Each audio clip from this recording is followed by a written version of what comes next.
원래 계획대로 진행됐다면 오늘 사실 청빙 투표를 마치고 다음 주에 제가 이 본문으로 설교를 하는 게 맞는데요. 그런 의미에서 청빙 투표 결과를 보고 담임 목사님과 그리고 온 교회를 말씀으로 축복하고 싶었습니다. 하지만 사람의 생각대로 되질 않습니다. 그렇죠? 그래서 청빙 투표가 한 주 이렇게 미뤄지게 됐는데요. 이 모든 것에 하나님의 뜻이 있는 줄 믿습니다. 아멘. 그래서 분명히 그 뜻이 이루어질 거라고 생각해요. 그런데 여러분, 질문이 있습니다. 방금 전에 제가 했던 이런 표현을 어떻게 생각하세요? 그러니까 계획과 일정이 변화됐을 때 많은 그리스도인들은 이런 식으로 말하죠. 예상하지 못한 모든 상황 속에서도 하나님의 뜻이 있어. 그리고 그 뜻이 이루어질 거야. 그러니까 그 뜻이 뭔지를 좀 우리가 알아보자 라는 이런 식의 말을 합니다. 여러분, 누군가에게는 세옹지마의 기독교식 버전의 말처럼 들릴 것 같습니다. 근데 오늘 본문의 상황이 약간 그런 상황을 담고 있다는 걸 생각해 볼 수 있을 것 같아요. 근데 오늘 본문을 통해서 저는 두 가지를 여러분과 함께 나누려고 합니다. 첫 번째, 지도력의 전환 속에서 하나님의 말씀을 경험하는 예루살렘 교회를 하나 우리가 차근차근 살펴보도록 하겠습니다. 즉 여러 가지 빌드업이 이루어지는데요. 그 과정들이 이루어지는데 그 빌드업을 통해서 예루살렘 교회는 정말 이 어떤 리더십의 전환은 우리에게 불안하고 결핍과 공백이잖아요. 근데 그 과정이 하나님의 말씀을 경험하는 놀라운 체험이 됩니다. 그래서 그 이유를 함께 우리가 살펴보도록 하겠습니다. 두 번째는 지금 담임 목사의 전환 속에서 하나님의 말씀을 경험하는 나주혁신 장로교회에 대해서 제가 오늘 말씀을 나누려고 합니다. 복잡하지 않습니다. 이제 말씀을 한번 차근차근 보시게요. 오늘 말씀의 바로 앞에 보면 사실 부활하신 예수님께서 40일 동안 이제 제자들에게 하나님의 나라에 대해서 말씀해 주는 것을 볼 수가 있습니다. 그리고 마지막의 말씀이 이것이죠. 오직 너희에게 성령이 임하시면 너희가 권능을 받고 예루살렘과 온 유대와 사마리아와 땅끝까지 이르러 내 증인이 되리라 라고 이렇게 말씀하고 있습니다. 근데 그리고 나서 있잖아요. 그냥 하늘로 올라가세요. 하늘로 올라가 버립니다. 제자들이 마음속으로 기대했고 이제 부활하신 예수님과 함께 꿈꿨던 계획했던 그런 그림이 전혀 아니에요. 그런 그림이 완전히 깨지는 것입니다. 온 우주의 왕이신 그 예수님께서 하늘로 올라가니 이제 하나님 나라는 이 땅에서 어떻게 이제 확장되지? 어떻게 이 땅에 하나님의 나라가 임할 수 있지? 이런 수많은 질문을 갖게 되는, 질문이 발생하는 그런 상황이라고 말할 수 있습니다. 그래서 성경에 보니까요, 수많은 생각을 가지고 뚫어져라 하늘만 쳐다봤다고 그럽니다. 하늘만 쳐다보게 됩니다. 근데 그때 두 천사가 망치와 같은 말로 지금 하늘을 뚫어져라 멍하니 바라보고 있는 이 제자들을 깨우게 돼요. 그 말이 이것입니다. 야, 갈릴리 사람들아, 왜 하늘을 그렇게 뚫어져라 쳐다보고 있느냐? 예수님은 네가 본 그대로 오실 거야 라고 이렇게 말씀합니다. 이 말의 의미는 어떤 의미였겠어요? 그러니까 너희들은 이제 예수님이 하신 말씀대로 순종해, 이제 행동해 라는 이런 말을 제자들에게 전달하고 있는 것이죠. 이제 그제서야 이제 좀 제자들, 우리가 아는 것처럼 저희들도 그렇지만 그 당시 제자들도 좀 정신을 못 차리잖아요. 항상 넋을 놓고 사는 듯한, 잘 깨닫지 못하는 사람들이에요. 근데 그들이 이제 정신을 차리고 이제 자신들이 해야 될 일들을 하기 시작합니다. 근데 이제 첫 번째 빌드업, 첫 번째인데요. 이제 제일 먼저 한 일이 14절에 나옵니다. 우리가 좀 우리 교회도 벤치마킹 해야 되니까 여러분 잘 주목해서 보십시오. 함께 읽겠습니다. 14절. 여자들과 예수의 어머니 마리아와 예수의 아우들과 더불어 마음을 같이하여 오로지 기도에 힘쓰라. 지금 오로지 기도에 힘쓴 일에 온 교회가 마음을 모은 거예요. 근데 여기에서 좀 질문이 있습니다. 지금 다락방에 모인 사람들이 한 마음으로 기도하는 것은 예수님의 갑작스러운 부재 때문에 오는 그 불안감 때문에 기도하는 것일까요? 아니면 예수님이 보내주실 성령님에 대한 약속, 성령님의 임재에 대한 약속 때문에 간절하게 믿음으로 기도하는 것일까요? 그 말이 그러지는 않지만 이제 무슨 말이지 싶어요. 저는 이런 질문이기도 한 거예요. 인간의 기도는 인간 안의 본질적인 불안함을 지우려는 것 때문에 하는 기도인가? 아니면 하나님의 약속을 믿기 때문에 기도하는가? 라는 것이죠. 저는 이것을 지금 무자르듯 이 두 가지를 구분할 수는 없을 것 같고요. 한편 제가 한 질문 자체가 좀 틀릴 수도 있을 것 같아요. 두 개를 어떻게 분리할 수 있겠어요? 여러 가지로 생각할 뿐이죠. 근데 확실한 건 뭐냐면 지금 제자들은 있잖아요. 지금 리더십의 전환, 예수님의 그 공백 가운데 완전하게 기도 외에 다른 걸 할 생각을 하지 않는다는 것입니다. 오직 기도를 집중하고 있다는 것이죠. 목사로서 사실은 이제 지난 73년 동안 목회를 하면서 수없이 많은 상담을 했습니다. 근데 상담을 할 때 우리 모두가 기대하는 건 효능감인 것 같아요. 그 상담을 했을 때의 효능감. 그래서 내담자에게는 무릎을 탁 치면서 내 원인을 발견하게 되고 처방을 받게 되는 그런 어떤 순간, 그런 효능감을 원하는 게 상담의 어떤 마음의 기대일 것 같고요. 또 한편에 상담자에게는 모든 솔루션을 이렇게 줄 수 있음으로 말미암아 되게 실력 있다, 우리 목사님 진짜 본질을 깨뜨려 보고 있어, 이런 칭찬과 실력 있다는 인정을 받는 게 아마도 그런 상담하는 사람이 갖고 있는 기대인 것 같습니다. 그러나 있잖아요, 그런 때를 경험했어요.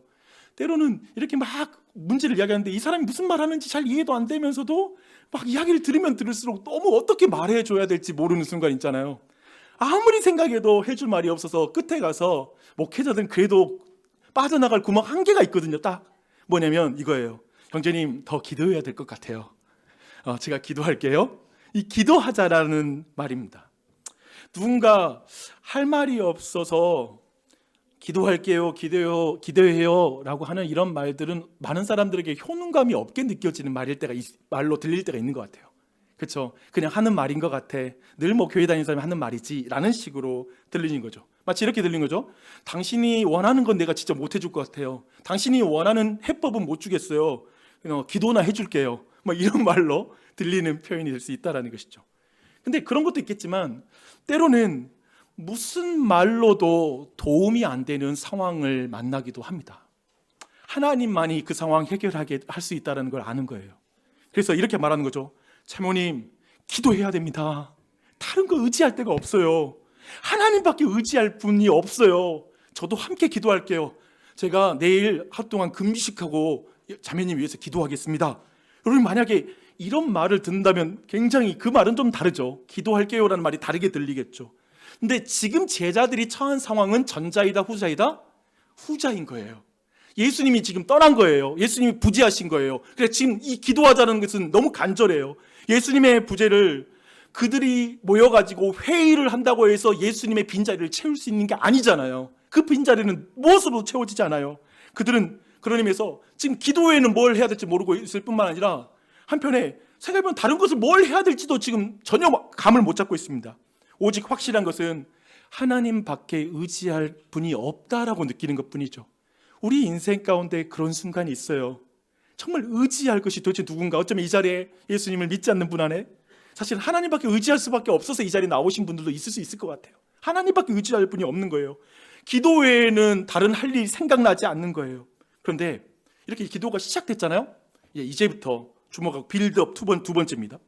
뭐냐면 기도 중에 갑자기 베드로가 일어나서 가룟 유다의 빈자리를 채워야 된다고 말합니다. 우리가 아는 것처럼 가룟 유다는 예수님을 배신하고 팔았던 사람이죠. 그리고 그들은 스스로 목숨을 끊음으로 그 인생이 끝납니다. 근데 그의 빈자리를 채울 것을 제안하고 있어요. 근데 제가 성경을 좀 읽는 입장에서 지금 이 사도행전을 보는 입장에서 어떤 거냐면 이 부분이 좀 뜬금없다라는 생각이 들어요. 여러분, 사도행전은 왜 뜬금없냐면 이렇게 기도하잖아요. 성령을 기다리면서 기도하는 거잖아요. 그러면 2장 1절로 이어지는 게 맞아요.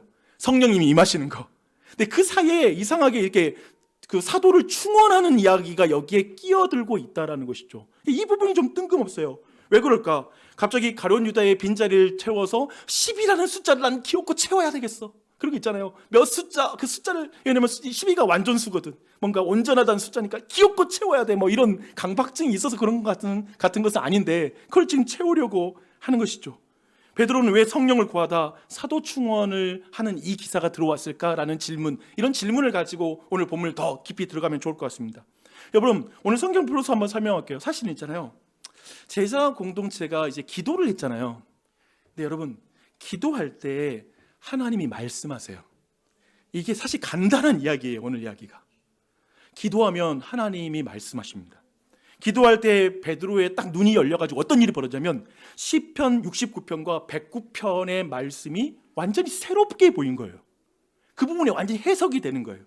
과거의 말씀이 지금 여기의 상황과 연결이 되는 거 있잖아요. 그럴 때가 있거든요. 우리도 정말 기도할 때 어느 말씀이 생각나고 그 말씀이 지금 상황하고 딱 연결되는 걸 경험하게 되는 것이죠. 근데 한번 제가 사진 한 장을 준비했는데요. 한번 이 사진을 한번 보십시오. 이 사진입니다. 여러분, 지금 성경과 성경 사이에 약속과 성취를 다 찾아가지고 줄을 하나씩 연결해 놓은 거예요. 그러니까 이쪽 지금 여러분이 볼 때 왼편 끝은 창세기고요, 오른편 끝이 지금 요한계시록이라고 보면 돼요. 지금 그 사이에 때로는 창세기에 있는 내용이 요한계시록으로 막 연결되어 있죠. 이해되죠? 그렇게 지금 연결되어 있습니다. 성경에는 거의 63,779번, 어떤 분이 이렇게 말하기도 하고 65,000번 정도를 서로 인용을 해요. 구약에서 약속하고 신약에서 성취하고. 그래서 세계적인 심리학자 조던 피터슨 교수는 이 표를 뭐라고 부르냐면 인류 최초 하이퍼링크 책의 지도이다.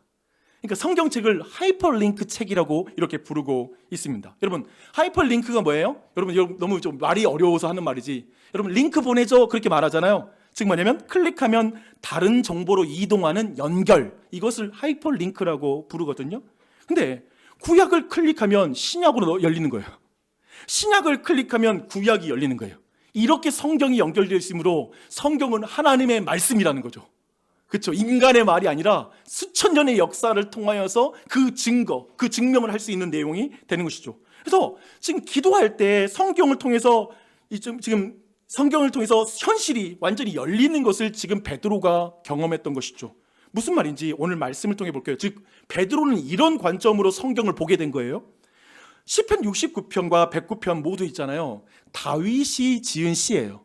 근데 이 다윗 왕은 우리가 아는 것처럼 하나님이 기름 부음 받은 왕이라고 부르거든요. 근데 이 기름 부음 받았다는 게 메시아예요, 메시아. 이해되시죠? 그러면서 이렇게 기름 부음 왕이었는데 그가 지금 가장 가까운 자에 의해서 배신을 당하고 둘러싸여 있는, 포위당해 있는 그런 상황에서 이 두 가지 시편을 기록했습니다. 근데 그 상황에서 69편에서는 뭐라고 하냐면 그의 거처를 폐허가 되게 해주십시오. 나의 저 대적들의 거처가 폐허가 되게 해주십시오 라고 기도하고 있고, 109편에서는 그의 직분을 타인이 빼앗게 해주세요. 타인에게 그 사람의 직분을 넘겨주세요 라고 하는 이런 기도를 합니다. 여러분, 시편 69편, 109편은 지금 BC 1000년경에 다윗이 악인을 심판해 달라고 하는 기도죠. 이게 지금 구약에서 가지고 있는 그 의미입니다. 근데 지금 기도하는 베드로는 있잖아요. 시편 69편이 하이퍼링크가 되는 거예요. 그래서 그 시편 69편하고 지금의 현실과 연결되는 거죠. 그래서 다윗의 대적의 운명은 가롯 유다의 운명을 하나님이 미리 예고하신, 미리 예언하신 말씀이다 라고 이렇게 읽는 것입니다. 어떻게 이 일이 가능하죠? 생각해 봐요. 솔직히 말하면 오늘날의 자유주의 신학자들은 이런 해석을 반대해요. 구약이 성경이면 구약 당시로만 해석해야지 왜 그걸 신약까지 연결시켜? 이걸 믿지 않습니다. 하지만 개혁주의 신학, 제가 믿는 바, 저는 베드로의 성경 읽기가 올바른 성경 읽기라고 믿습니다. 왜 이것이 가능하냐라면 영원하신 하나님이 성령님을 통해 다윗에게 일어난 가까운 사람의 배신 사건을 메시아의 더 큰 배신의 사건과 연결한 거죠. 왜냐하면 인생 그런 것 같아요. 세월 지나서 아는 게 있거든요. 시간이 지나야지 아는 것. 근데 성령님이 임하면 때로는 젊어서도 나이 들어 깨달을 걸 깨달아요. 마치 그런 것처럼 성령님이 역사하시면 시간이 수천 년간의 역사가 떨어져 있어도 그 기록을 연결시키는 건 하나님이신 거죠. 지금 바로 그 해석적인 그 독법으로 지금 성경을 보고 있는 것입니다. 근데 이 말이 제 말이 아니에요. 16절을 보세요. 형제들아, 성령이 다윗의 입을 통하여 유다를 가리켜 미리 말씀하신 성경이 응하였다 라고 말하고 있죠. 성령님이 다윗의 입을 통해 라고 분명하고 밝히고 있습니다. 그래서 이것을 신학적 표현으로 뭐라고 하냐면 예표적 성취라고 부릅니다. 그래서 typological fulfillment라는 표현을 쓰고 있습니다. 그래서 이게 제가 오늘 주장하는 건 하이퍼링크 해석이라고 보는 거예요. 여러분, 그리고 시편 108편 8절은 가롯 유다의 공백을 다른 사람으로 세워서 성취해야 되는 말씀으로 지금 베드로가 해석하고 있어요. 한마디로 지금 있잖아요. 베드로는 시편의 말씀을 통하여서 이렇게 우리에게 외치고 있는 거예요. 모든 일이 하나님 말씀 밖에서 일어나지 않습니다. 하나님 말씀 밖에서 일어나는 일은 아무 일도 없습니다. 가롯 유다의 배신도 하나님의 말씀 안에 있습니다. 그의 운명도 말씀 안에 있습니다. 그리고 보십시오. 그의 공백을 어떻게 해야 할지도 말씀 안에 있습니다. 그렇다면 지금 우리가 해야 될 일은 가롯 유다의 그 빈자리를 채우는 게 지금 우리가 행동해야 됩니다. 즉 기도를 통하여서 지금 내가 뭘 해야 될지를 깨닫게 된 것이죠. 그렇죠? 여러분, 지금까지 내용을 좀 더 여러분 한번 정리하면서 개념적으로 그리고 이해할 수 있게 한번 설명해 드릴게요. 부활하신 주님의 승천으로 제자 공동체는 지도력의 부재를 경험하고 있습니다. 이런 부재는 정말 두려워요. 지도자가 사라진 건 너무나 두려워요. 제자들은 한 마음이 돼서 간절히 기도합니다. 근데 여러분 한번 기도를 생각해 보게요. 기도는 정적이며 현실 도피적인 행위일까요? 그런 거 있잖아요. 현실의 결핍을 해결하는데 효능감이 너무 떨어지는 것. 솔직히 여러분께 한번 질문해 볼까요? 여러분이 기도하기보다는 그냥 여러분이 생각하는 행동을 빨리 하는 이유는 뭘까요?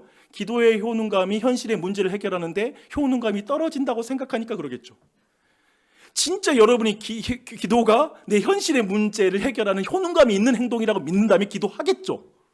이거 뭐 계산이 필요한가요? 분명히 그럴 거예요. 그런데 그런 의미에서 효능감이 떨어지는 방식인가? 라는 질문을 근본적으로 해봅니다. 아니요.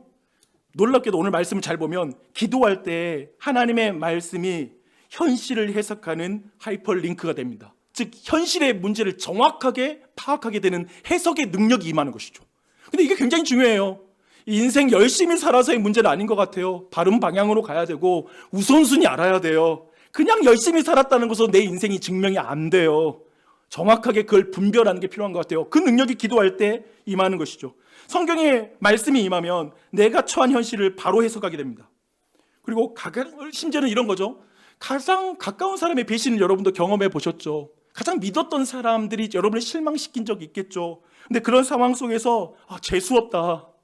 진짜 저 인간이 문제다. 재수없이 저 사람 만나서 이렇게 됐어 라고 그렇게 해석하는 것이 아니라 기도를 하면 예수님도 이런 일을 경험하셨구나.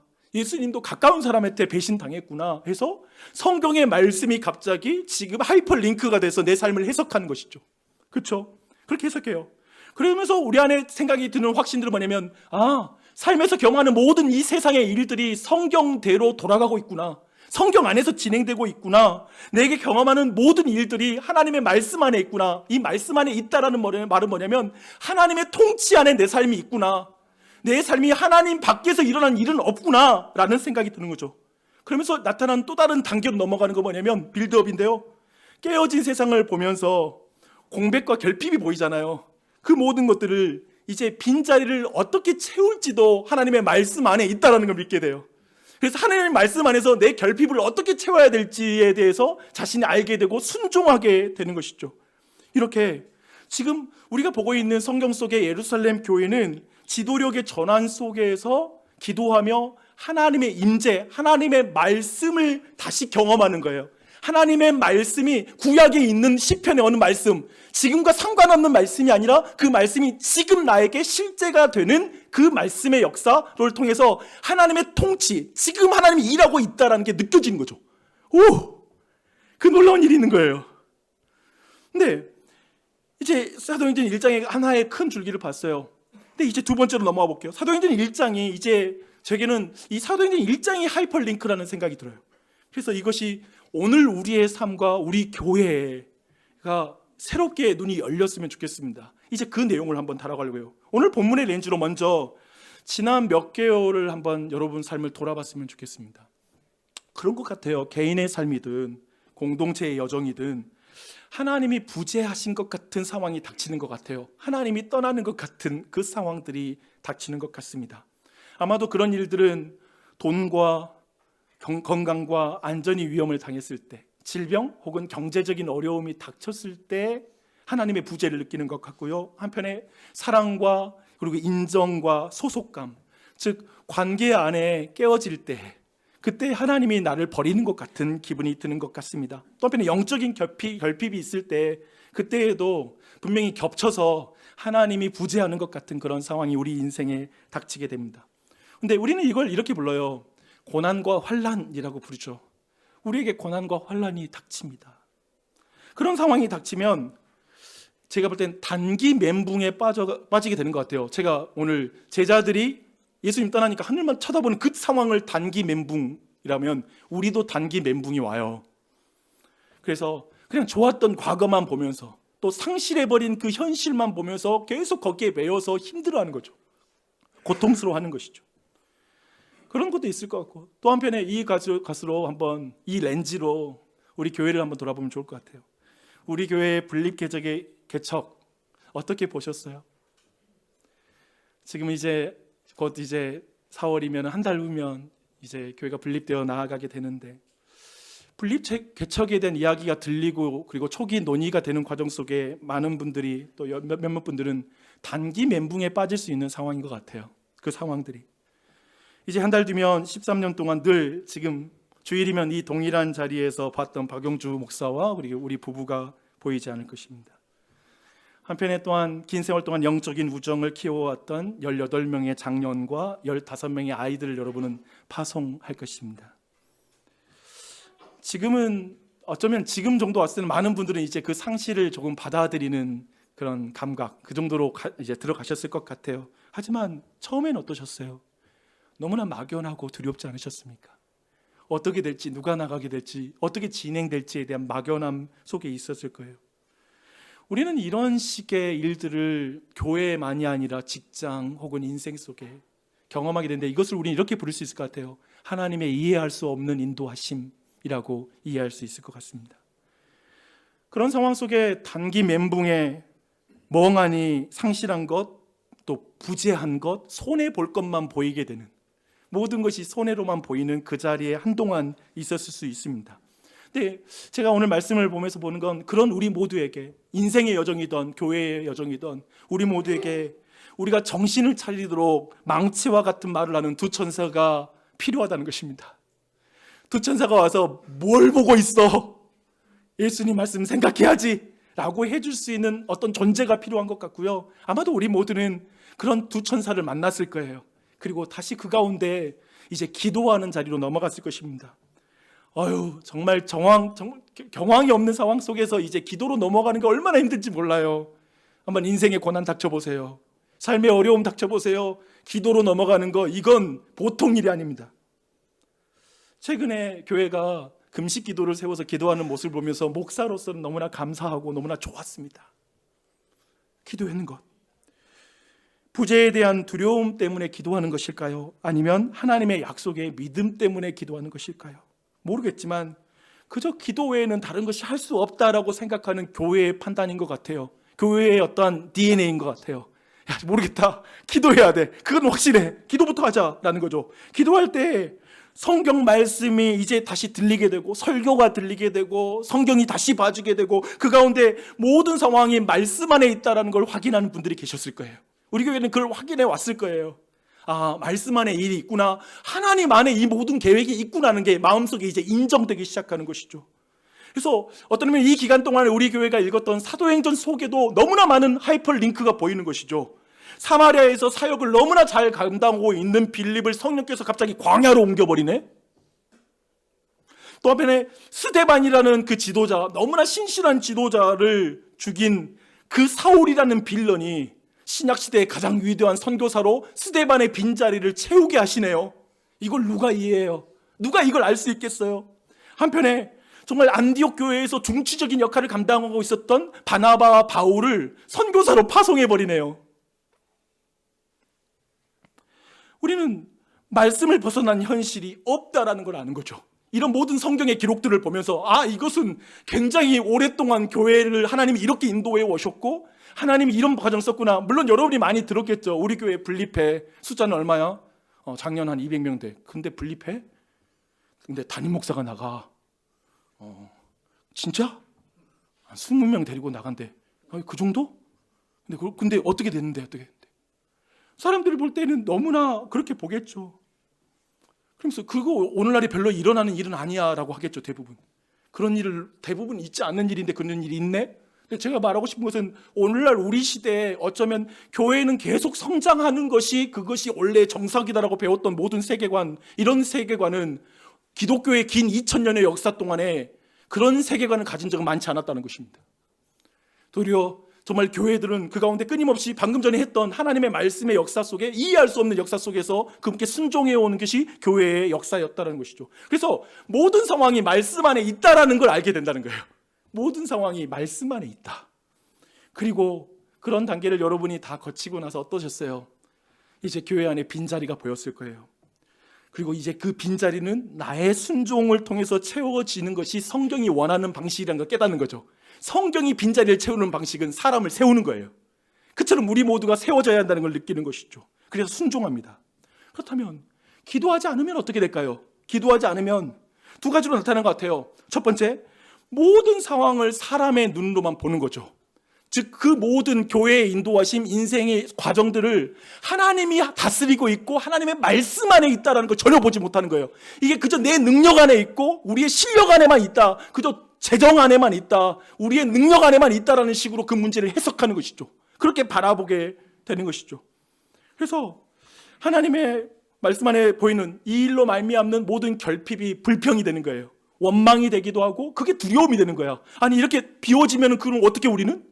그런 관점으로 해석이 되는 것이죠. 그런 경우에 빈자리를 본다라는 건 그냥 부담이고 불편함인 것 같아요. 왜 이렇게 비워지지? 왜 불안하지? 보는 거죠. 근데 두 번째 반응이 있어요. 이제 어떤 이들은 자기 힘으로 이 빈 결핍을 메꾸려고 많은 일을 하는 경우가 있는 것 같아요. 아, 이 결핍을 내가 메꾸겠어. 내가 어떻게든 봉사해서 이걸 메꿔야 돼. 라고 생각하는 것이죠. 하지만 순종해서 하는 일은 하나도 없기에 결국 빈자리를 채우지 않는 지체들을 보면서 정죄하고 원망하고 불평하는 쪽으로 가기 쉬워요. 왜냐면 나는 이렇게 열심히 해서 지금 채우려고 하는데 너는 왜 안 채워? 라는 식의 원망으로 또 다른 형태의 낙심으로 빠져들게 되는 것이죠. 기도하지 않을 때, 성경 안에서 우리의 모든 상황을 보지 않을 때 나타나는 현상이라는 것입니다. 여러분, 저는 이 여정 속에서 교회 안에서 되게 감동적인 그런 나눔을 들었던 것 같아요. 한 자매가 그런 말을 솔직하게 이야기하더라고요. 처음에 담임 목사가 교회를 개척하고 싶다는 말을 들었을 때 괜히 너무 화가 나더래요. 알 수 없는 감정 속에 화가 나고 뭔가 왜 이때 여러 가지 분노도 생기고 그리고 여러 가지 불안함도 있고 여러 가지 걱정도 되고 그런 마음에 혼란스러웠대요. 그런데 하나님이 기도하게 하시더래. 그 문제를 놓고 기도하게 하셨고 기도를 딱 하는데 하나님이 은혜를 주셔서 이제 이 모든 상황이 하나님 손에 있다라는 생각이 확신이 밀려오더래요. 그러니까 기도하니까 밀려오는 게 있거든요. 순종의 자리에서만 주시는 게 있거든요. 근데 그 자리에서 기도하니까 하나님이 그런 확신을 부어주시면서 이젠 이걸 놓고 기도하게 됐다고 그런 말하는데 그분은 늘 제가 종종 기도 제목을 나눠요. 목사에게 제일 힘이 되는 경우인 것 같아요. 그냥 기도하고 계시는 분들. 왜냐하면 기도하면 그 다음에 있을 연쇄작용이 아니까. 막 아주 탁월한 생각을 회의하는 능력이 아니라 계산이 빠른 사람이 아니라 하나님 앞에 엎드리는 것이 너무 중요하다라는 걸 너무나 느끼는 것 같아요. 그래서 그런 것을 경험하는 게 너무나 큰 은혜였습니다. 여러분이 그런 자리에 있어줘서 너무나 감사합니다. 이렇게 한번 이 지난 몇 개월을 좀 돌아봤고요. 근데 오늘 말씀 안에서 다시 한번 목사와 담임 목사 청빙 과정을 어떻게 교회가 바라봐야 될지도 먼저 한번 생각해 보면 좋겠습니다. 최근 몇 개월 동안 저는 지난 13년에 나주신 장로교회 목회를 돌아보면서 참 두 가지 질문을 해본 것 같아요. 목사란 누구인가? 그리고 교회란 무엇인가? 라는 이 질문을 계속 하게 되었습니다. 제가 정리한 목사는 이것입니다. 기록된 말씀과 교리를 지금 여기에서 체화하는 것이 목사이다. 그러니까 목사가 성경의 말씀을 많이 알고 줄줄줄 외우는 게 단지 목사가 아니라 말씀 그 한 단어가 내 삶의 몸에 들어오는 것, 내 마음에 새겨지고 내 삶에 새겨지게 하는 것, 체화되는 것, 그게 바로 목회다라는 생각이 들었습니다. 사실 오늘 본문에 그게 나오죠. 리더십의 공백이라는 교회의 위기 속에서 한 사역자 베드로가 기도하면서 하나님의 말씀이 내 것이 되는 거죠. 하나님의 말씀이 내가 현실을 보는 실제가 되는 거죠. 여기 달도 알죠? 여기 창조주 하나님 믿으십니까? 하면 다 믿는다고 말하고 성경이 무호한 것을 믿으십니까? 다 그렇게 믿는다고 말하죠. 하지만 우리는 성경 안에 수없이 많은 약속과 성경에 있는 수없이 많은 내용이 진짜 내 것으로서 내 삶을 해석하는 실질적인 것이냐라고 묻는다면 우리는 굉장히 성경의 많은 부분들을 내 것이라고 말할 수는 없는 것 같습니다.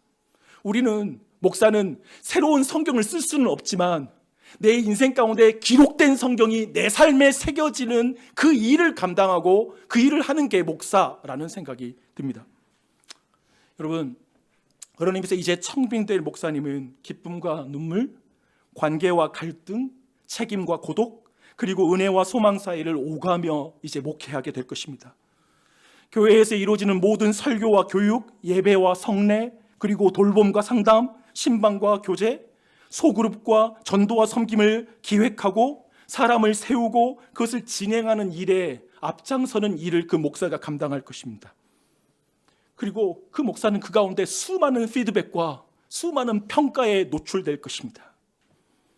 그런데 목사가 해야 할 이런 모든 사역을 한마디로 말할 수 있는 것 같습니다. 이 목사가 하는 모든 일을 한마디로 뭐냐면 베드로처럼 교회가 하는 모든 일이 말씀 안에 있습니다. 교회 안에서 벌어지는 모든 일이 말씀 안에 있습니다. 교회 안에 모든 공백과 결핍까지도 하나님의 말씀 안에서 해결됩니다. 채워집니다. 그 사실을 기도하면서 그 성경을 일어나서 이렇게 그 성경을 인용하면서 여러분에게 설명해 주면서 현실을 새롭게 보게 만드는 것, 그게 목사가 하는 일입니다. 그 일을 이제 부임하시는 목사님이 그 일을 감당해야 됩니다. 그래서 성경 속에 있는 하나님의 공의와 사랑의 통치가 지금 여기에 교회에 연결되어서 지금 이 교회가 하나님의 다스림을 경험하게 만드는 것, 그게 목사가 해야 될 아주 중차대한 사명입니다. 이제 우리는 그 담임 목사 청빙을 앞두고 있습니다. 지난 33년 많이 부족했지만 박영주 목사와 함께 저는 그 일을 감당하려고 부족하나마 노력했지만 너무 부족했습니다. 이상한 말이지? 부족해나마 너무 부족했다고. 그래서 여러분, 이 중차된 일을 하는 새로운 담임 목사님, 그분의 여러분이 어떻게 대할지를 부탁드리고 싶습니다. 그리고 그 목사의 사명을 다시 한번 기억했으면 좋겠습니다. 예수님 그래서 사도들에게 뭐라고 하냐면 내가 분부한 모든 것을 가르쳐 지키게 하라. 그 의미가 바로 그것입니다. 모든 것, 모든 상황, 모든 것이 하나님의 말씀 안에 있다라는 걸 드러내는 것이죠. 가룟 유다를 대신할 사람의 자격을 주목해 보십시오. 요한의 세례로부터 우리 가운데 예수님이 올려가신 때까지 항상 우리와 다니던 사람 중에 한 사람을 세우라라고 말하고 있죠. 근데 왜 이런 조건을 걸었을까요? 왜냐하면 그는 모든 상황을 하나님의 말씀으로 해석하고 순종하는 예수 그리스도의 증인이 되어야 되기 때문에 그런 사람을 세우라는 거죠. 그래서 안디옥 교회의 지도자들이 누구인지 아십니까? 성경이 이렇게 표현합니다. 선지자들과 교사들인이라고 말합니다. 말씀을 깊이 관련하고 있는 것이죠. 말씀을 통해 현실을 새롭게 보는 자들이 교회의 지도자입니다. 말씀 안에서 현실을 해석하는 자가 목사입니다. 무슨 일이 있어도 말씀대로 되고 있고 이곳의 결핍도 하나님의 말씀으로 채워질 것이라고 담대하게 외치는 자가 목사입니다. 그래서 사도들은 말합니다. 우리는 오로지 기도하는 일과 말씀 사역에 힘쓰리라. 오로지 기도하는 일과 말씀 사역에 힘쓰리라가 오늘 본문과 연결이 되죠. 그래서 그런 거예요. 선택과 집중을 합니다. 여러분, 이런 목사를 청빙하는데 단지 투표로 끝나는 문제는 아닌 것 같습니다. 여러분에게 부탁드리고 싶습니다. 나주혁신 장로교회 새로운 담임 목사를 소중히 여기는 교회가 되어주십시오. 소중히 여겨주십시오. 그리고 이 목사를 보호해 주셔야 됩니다. 보호해 주십시오. 모든 영적인 육적인 위험으로부터 잘 보호해 주십시오. 성경은 특별히 이런 목회자를 배나 존경할 자로 알라고 말합니다. 이건 우리가 민감한 평등과 공정의 문제를 건드리고자 함이 아니라 그가 우리와 동등한 사람이나 그가 맡은 역할이 너무나 중차대하고 수없이 많은 평가와 영적인 공격에 노출되어 있기 때문에 배나 존경하는 마음으로 그를 대하고 그러면서 배나 보호할 자로 여기면서 배나 그를 민감하게 그를 존경하면서 나아가야 된다라는 성경의 가르침입니다.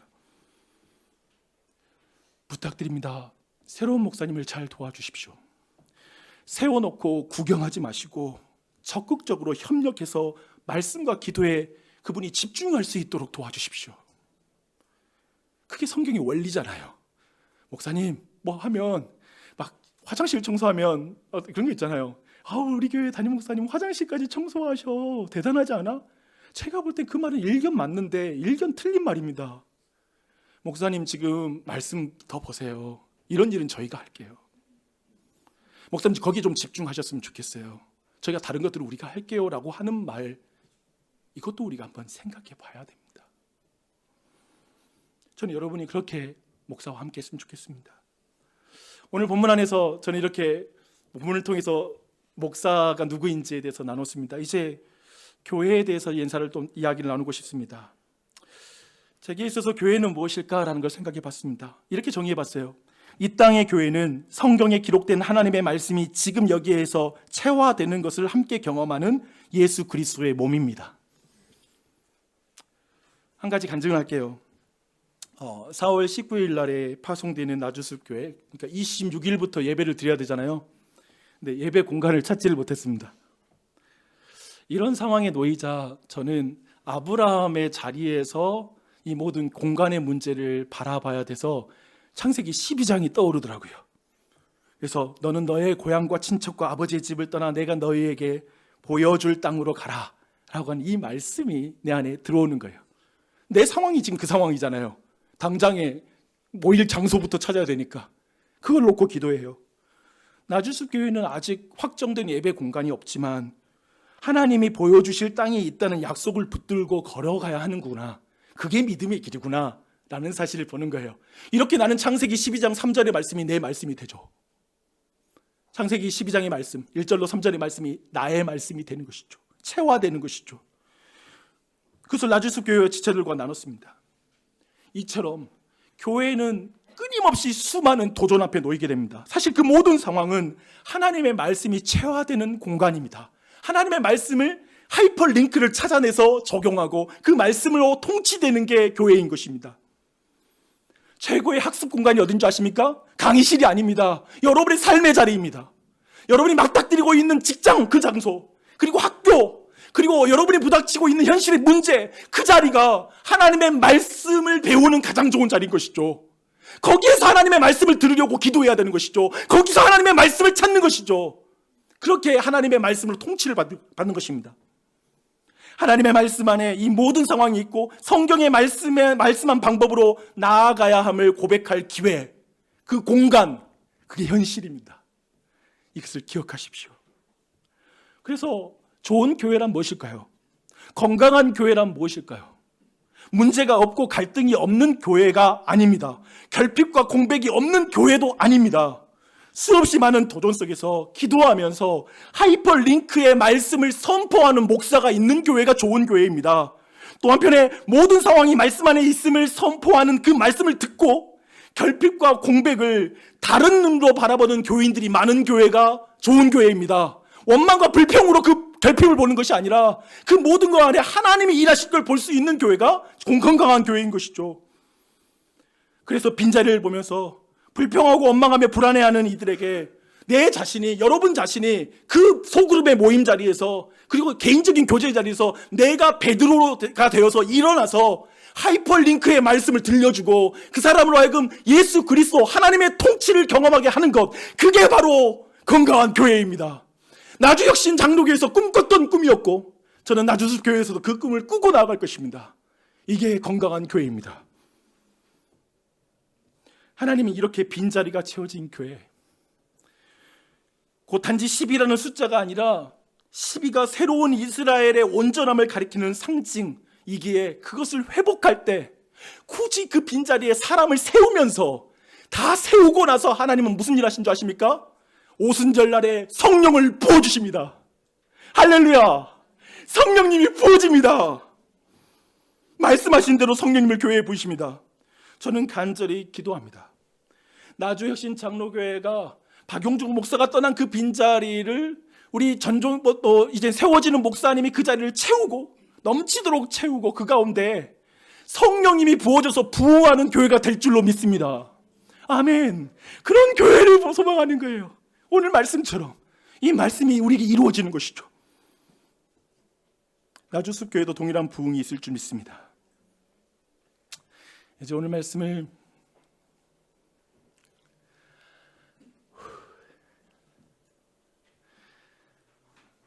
한 찬양으로 정리하고 하나님께 좀 반응하면 좋을 것 같습니다.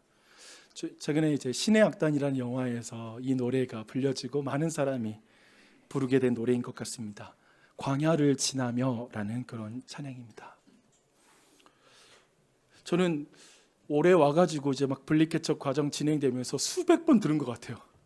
거의 매일 안 들은 적이 없는 찬양이 이 찬양인 것 같아요. 광야라는 것은 히브리어로 미드바르라는 단어인데요. 이건 원래 동사에서 나온, 동사 어근에서 나온 단어인데 다바르라는 단어에서 나왔습니다. 다바르는 말씀하다, 말하다입니다. 즉 광야에서 하나님이 말씀하신다 라는 의미이죠. 저도 이제 나주혁신 이조 이렇게 멋진 교회, 그리고 우리 너무나 신신한 사랑하는 나주혁신 장로교 이렇게 좋은 환경에서 개척을 한다라는 것은 쉬운 일이겠습니까? 현실적으로 공간부터 해결해야 되는데 제가 보일 때는 완전히 여유 같죠. 근데 100조의 춤을 추고 있다는 걸 기억해 주십시오. 근데 기도하죠. 하나님을 의지하면서 갑니다. 광야라는 생각이 많이 들었어요. 하나님이 나로 하여금 다시 광야로 가게 하시는구나. 근데 그 광야, 주님만 의지해야 되는 그곳. 저는 그래서 이런 생각도, 죄송하지만 교인들에게 말하고 싶은 건, 저는 개척하는 게 내 영혼에게 더 좋은 일이다라는 생각도 들었어요. 여기에 계속 어쩌면 더 머물면 이 좋은 분위기에서 내가 더 망가지지 않을까, 영적으로는 더 깨어지지 않을까가 너무 걱정이 되는 거예요. 그래서 요즘 내 영적인 회복 가운데 이것이 하나님께서 나에게 주신 또 다른 기회야, 회개의 기회야 라는 생각이 들었습니다. 광야, 여러분에게도 광야와 같은 인생길 아니세요? 그 과정 가운데 있는 여러분에게 이 가사를 좀 읽어주고 싶습니다. 왜 나를 깊은 어둠 속에 홀로 두시는지, 어두운 밤은 왜 그리 길었는지, 나를 고독하게, 나를 낮아지게, 세상 어디도 기댈 곳이 없게 하셨네. 광야에 서 있네. 주님만 내 도움이 되시고, 주님만 내 빛이 되시는, 주님만 내 친구 되시는 광야, 주님 손 놓고는 단 하루도 살 수 없는 곳, 광야에 서 있네. 내 자아가 산산이 깨지고 높아지려 했던 내 꿈도 주님 앞에 내려놓고, 오직 주님 뜻만 이루어지기를, 나를 통해 주님만 드러나시기를 광야를 지나며. 저도 여러분도 나주신 장로교회도 나주숲교회도 사실은 광야에 있는 것입니다. 다를 것 없어요. 똑같아요. 그곳에서 다시 기도하십시오. 다시 주님만 의지하십시오. 다시 하나님의 말씀이 들리는 귀를 갖게 되십시오. 다시 순종을 시작해야 됩니다. 이 찬양을 고백하며 그 고백을 주님께 드리겠습니다.